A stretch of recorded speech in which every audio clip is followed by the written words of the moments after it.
ہمارے ساتھ ایک بہت ہی خاص مہمان موجود ہیں، ندیم احمد ظفر صاحب۔ ندیم صاحب ہمارے بہت اچھے دوست بھی ہیں، لیکن اس کے علاوہ ان کے اندر بہت سی ایسی خوبیاں ہیں اور کچھ ایسی ان کی دلچسپیاں ہیں جو میرا خیال ہے کہ ہم سب کے لیے جاننا ان کے بارے میں بہت ضروری ہے۔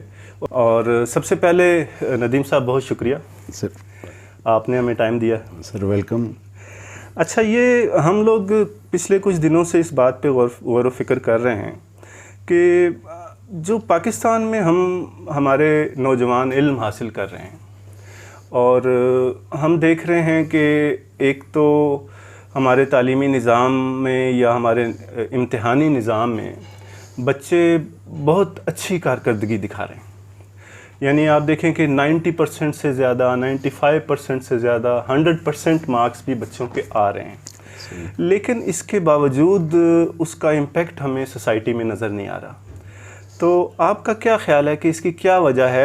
جو آپ نے سوال کیا ہے، اگر ہم بات کرنے پہ آئیں تو شاید 2 منٹ میں اس کا بات کر کے ہم ختم کر دیں۔ بحث کرنے پہ آئیں تو شاید ہم 2 مہینے بحث کرتے رہیں۔ میں کوشش کرتا ہوں آج ہم اس کے روٹ کاز کے اوپر پہلے بات کریں۔ صحیح۔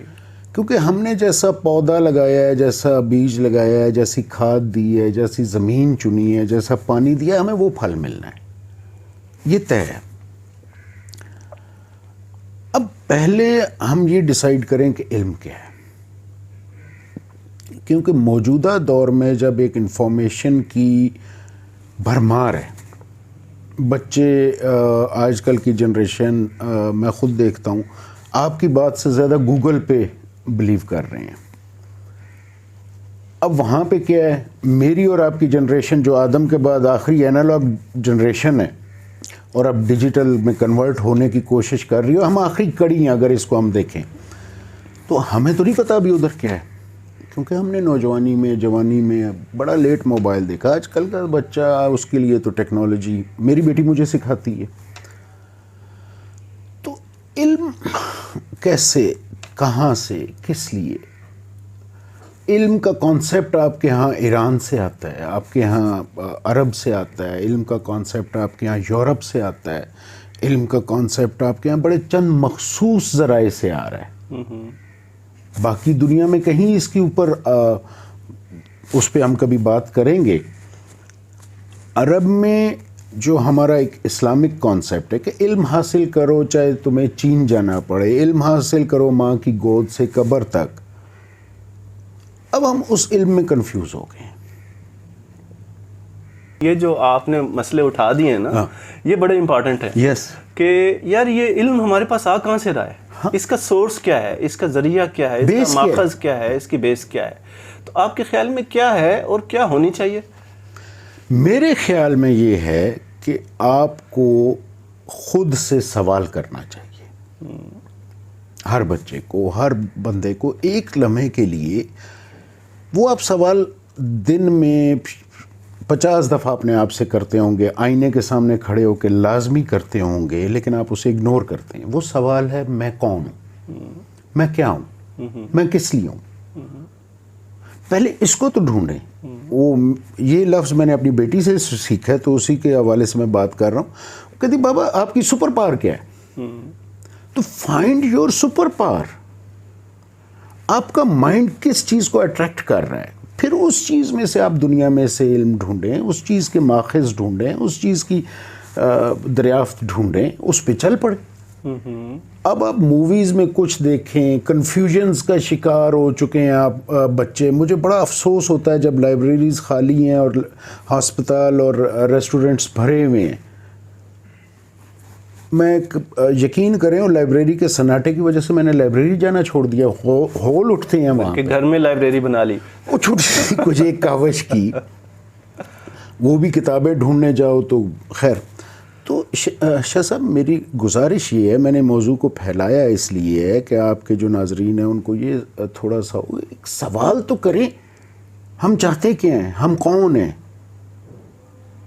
فوکس کریں۔ اب جب آپ کے پاس علم نہیں ہے، آپ نے اپنے سوال میں کہا کہ تشدد کا راستہ یا بحث کا، یا اس لیے کہ آپ کے پاس جواب نہیں ہے۔ انسانی ذہن کے پاس جب جواب نہ ہو، تشدد پہ اتر آتا ہے۔ یہ بڑی سمپل لاجیکل سی بات ہے. صحیح ہے. جہاں سے دلیل ختم ہو جاتی ہے وہاں پہ تشدد شروع, وہاں سے دباؤ شروع ہو جاتا ہے, تشدد شروع ہو جاتا ہے. امام جعفر کا میں ایک واقعہ ہے کہ کچھ لوگ آئے, انہوں نے کہا جی آپ کے بارے میں اور ہمارے مذہب کے بارے میں ایک بندے نے بڑی غلط کتاب لکھی ہے. تو امام جعفر اس ٹائم وضو کر رہے تھے, وضو کرتے رہے تو وہ بندے تھوڑے سے ایگریسو ہو رہے تھے کہ جی وہی. تو وہ جب وضو کر اٹھے تو انہوں نے کہا کچھ بتائیں, اس کا سر اتارا جائے. ان کا تمہارے پاس اگر علم ہے تو اس کا جواب دو, کیونکہ علم کا جواب علم ہے, ورنہ خاموش ہو جاؤ. اب ہم نے خاموش بھی نہیں ہونا, ہم نے وہ بڑے وہ جو انفارمیشن سے چھوٹی چھوٹی چیزیں یا ادھر ادھر دیکھی ہوئی ہیں, اس پہ ہم نے ڈاکٹر سے بھی بحث کرنی ہے, وکیل سے بھی بحث کرنی ہے, پروفیسر سے بھی بحث کرنی ہے, مکینک کی بات ہم مان لیتے ہیں. صحیح ہے. اچھا, اس میں سوری آپ کی بات کاٹ رہا ہوں, آپ کی بات سے مجھے یہ سمجھ میں آ رہا ہے کہ جیسے ہم نے ہر نئی چیز سے اور ہر مختلف چیز سے اپنے کواڑ بند کر لیے ہیں, اور ہم نے ہمارے اندر ایک خوف ہے, تو اس لیے ہم نے نہ تو کسی نئی چیز کو قبول کرنا ہے, نہ ہی اس کو معاشرے میں آنے دینا ہے, نہ ہی ہم نے خود اس پہ سوچنا ہے, اور اختلاف کو تو برداشت کرنا ہی نہیں ہے. سر آپ تو نئی چیز کی بات کریں گے نا, میں تو جڑ کی بات کر رہا ہوں. میری جنریشن کو 70s 80s 60s کے گانے اس لیے پسند ہیں کہ لکھنے والے, گانے والے, بنانے والے, سننے والے سب پڑھے لکھے لوگ تھے. کس ڈگریز اٹھا کے دیکھ لیں. اب جیسے جیسے وہ معذرت کے ساتھ نالج کی بجائے انفارمیشن بیسڈ چیزیں کی جانے لگی ہیں. آپ حال دیکھ لیں, موسیقی کا حال دیکھ لیں. آپ کے پاس پچھلے 20 سال میں کوئی 20 سال کو ٹارگٹ کر لیں نا, 20 سال میں کوئی اچھا گانا ہے جو انٹرنیشنل لیول پہ جس کی انڈیا نے کاپی کی ہو یا کہیں اور وہ افغانستان میں چل رہا ہو. ہمارے ایسے گانے تھے. آپ پی ٹی وی کے ڈرامے دیکھ لیں, کتابیں تو بڑی دور کی بات ہے. میرے ایک جاننے والے کے گھر جب پہلی دفعہ وارث ڈرامے کی آخری قسط چلی تو پورا محلہ ان کے گھر تھا, کوئی 30-35 کے قریب. اور جب وہ ڈرامہ ختم ہوا تو ان کا گھر خالی تھا, چور گھر لوٹ کے جا چکے تھے, ایون فریج تک اٹھا کے لے گئے تھے. اتنی محویت تھی لوگوں کی, دلچسپی اور محویت. وہ کہاں چلی گئی ہے؟ اچھا, آپ کی بات کا مطلب یہ ہے کہ پچھلے 20 سال میں جیسے کہیں قحط آ جاتے ہیں نا, اور قحط پھر کچھ عرصہ خشک سالی چلتی ہے, وہاں پہ کوئی نہ فصلیں ہوتی ہیں, نہ پہ اناج ہوتا ہے, نہ سبزہ ہوتا ہے, نہ کچھ ہے. تو آپ کو لگتا ہے کہ 20 سال سے ہمارے ہاں ایک مسلسل علمی لحاظ سے, فکری لحاظ سے, سماجی لحاظ سے, فنون لطیفہ کے حوالے سے, ہر لحاظ سے ایک قحط سالی کا دور ہے. اس میں آپ سپورٹس بھی شامل کر لیں. ہاں, سپورٹس بھی شامل. دیکھیں شجی, اگر اس کو ہم ایک قحط مان لیں, زرخیزی, ذہنی زرخیزی کا یا فنون لطیفہ کی زرخیزی کا ایک قحط, تو پھر وہاں پہ بیرونی بیج لگے گا, اور اس کی جو فصل ہوگی وہ آپ کا کلچر کھا جائے گی, آپ کی سوچ کھا جائے گی, آپ کی بنیاد کھا جائے گی. اور یہی ہمارے ساتھ ہو رہا ہے. بچے کو آپ دکھا مغربی ماحول رہے ہیں, فلموں میں, ٹی وی میں, ہر جگہ پہ. وہ جب دیکھتا ہے کہ میں ایک تیسرے ملک کا شہری ہوں, میرے حقوق پورے نہیں ہو رہے, مجھے جرمنی میں میرے ایک دوست کے ساتھ یہ ہوا اور اس کی گورنمنٹ نے یہ کیا ہے, میں بڑی اوپنلی آج آپ سے بات کر رہا ہوں, وہ جب یہاں پہ دیکھتا ہے تو اس کو جب راستہ نہیں نظر آئے گا, اس کے بعد یہ دیکھیں ایک طریقہ ہوتا ہے کہ اگر آپ کے پاس پیشنس ہے, آپ کے پاس نالج ہے, تو آپ 20 سال لگا کے اس پہاڑی کو, ایک بنجر جگہ کو زرخیز کر سکتے ہیں. دوسرا یہ ہے کہ آپ اسے ہی آگ لگا دیں, تو ہم آسان راستہ چنتے ہیں, تشدد پہ اتر آتے ہیں, علم کی طرف نہیں جائیں گے. کیوں کہ آپ سروائیول موڈ میں زندہ ہیں, آپ کریٹو موڈ میں آ ہی نہیں رہے ہیں. آپ یہ نہیں ہو سکتا کہ ایک ہاتھ سے تلوار سے جنگ کریں اور ایک ہاتھ سے ایک پینٹنگ بنا رہے ہوں. اچھا, میں یہاں آپ کو روک رہا ہوں. یہ آپ نے بڑی دلچسپ بات کی ہے کہ ہم سروائیول موڈ میں ہیں, ہم کریٹو موڈ میں نہیں ہیں. آپ کیسے ڈیفرینشیٹ کرتے ہیں سروائیول موڈ کو اور کریٹو موڈ؟ مثال کے طور پہ آپ کہیں جا رہے ہیں, واک کر رہے ہیں, آپ کے سامنے ایک سانپ آ جاتا ہے, تو اس ٹائم آپ کی باڈی کی پوری انرجی آپ کے لمز میں آ جائے گی, یا مارو یا مر جاؤ یا بھاگ جاؤ.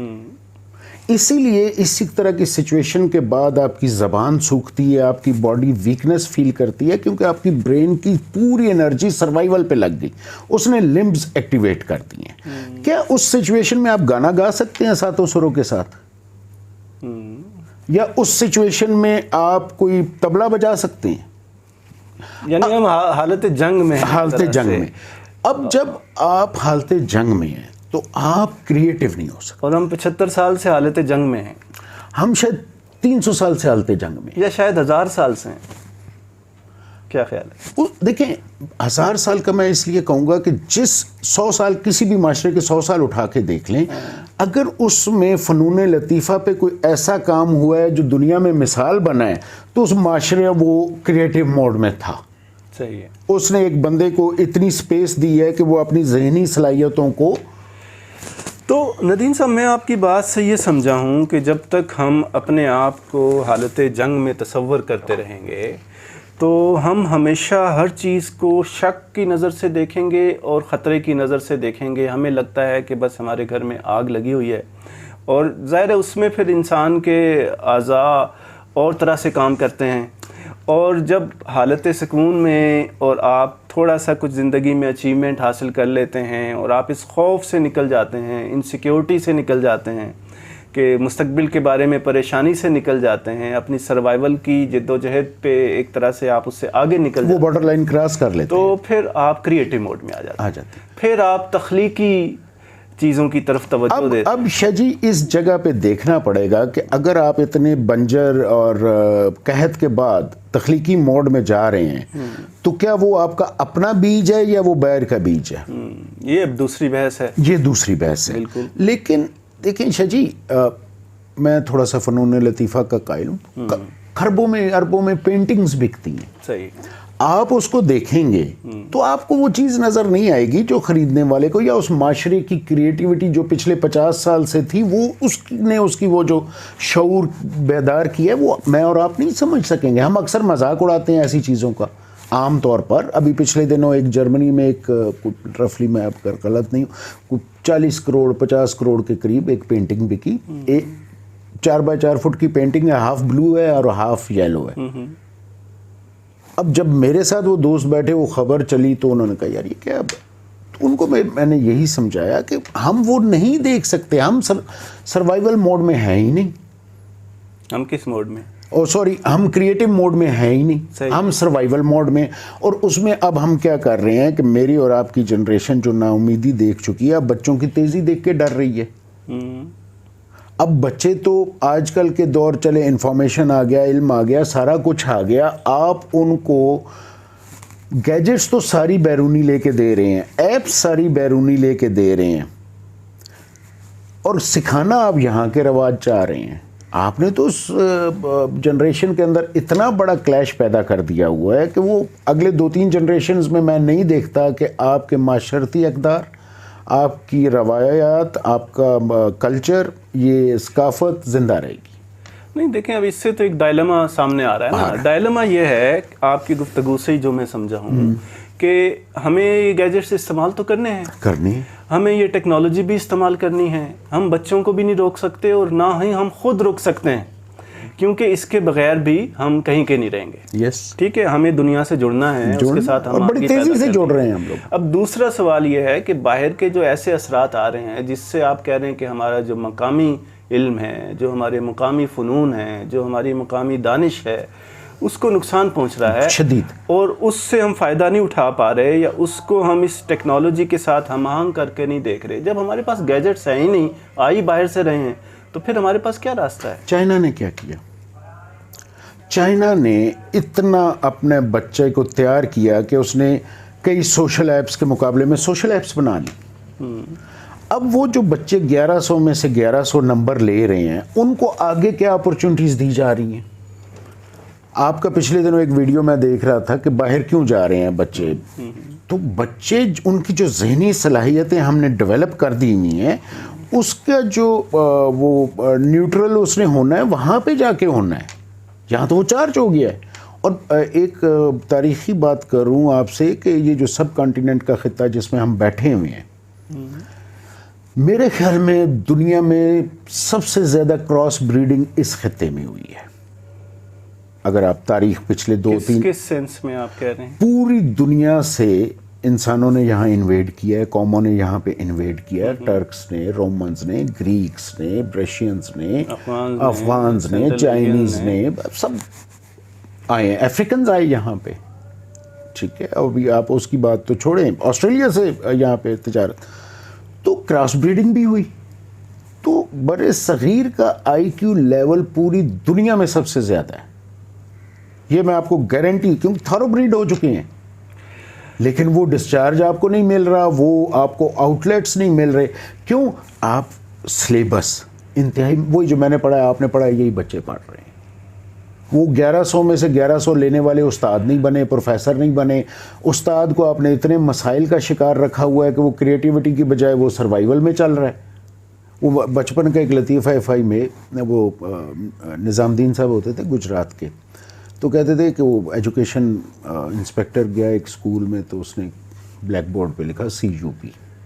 تو بچوں سے پوچھا یہ کیا؟ سب نے کہا جی CUP سپ.